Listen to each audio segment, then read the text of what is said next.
السلام عليكم ورحمة الله وبركاته أحبابي وولاشين لول سو دوادا ما شاء الله. هدي aad hore noola joogta noola joog please haddii aad nagu cusub tahay subscribe noo dheh furo gambaleelkaas iyo wax kastoo aan soo gelin ay kugu soo galaan maasha allah. maanta waxaan sameysanaynaa suqaar. meeshan waxaa iigu jiro nus kiilo hilib ah oo geel ah maasha allah, waad u jeedaan.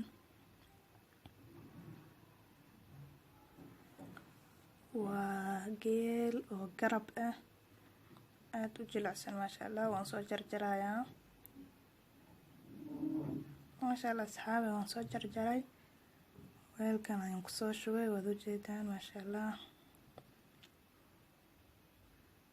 hadda digsiga ayaan dabka soo saaray, kisyaroo saliid ayaan ku shubay. hadda waxaan ku darayaa basal, kabacdi hilibka ayaan kusoo shubayaa. basashiina wax yar noo gaduudatay ayaan sugaynaa asxaabi maasha allah. hadda way noo gaduudatay.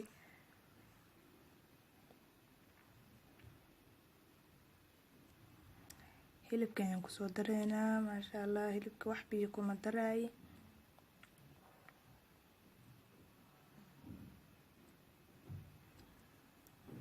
markaas maasha allah wax yar ayaan walaaqaynaa.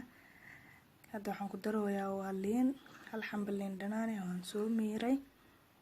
waxaan kusoo darayaa xabad sanjabiil oo aan soo fiiqa iyadana maasha allah. wax yar ayaan walaaqaynaa, kadib daboolka ayaan u dhiibaynaa.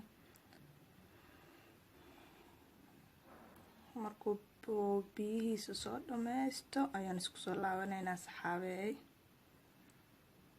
waan kusoo laabanay maasha allah. wuu soo gursaday hadda biyihii, markaas sidaas ayuu kusoo baxay. xoogaa wax yar wuu adag yahay, weli ma uuna bislaanin.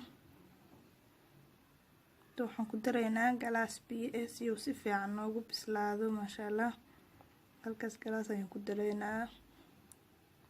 waa hilibku waa inuu si fiican u bislaada soo maaha maasha allah saxaabi. sidaas ayuu kusoo baxay, waad u jeedaan maasha allah.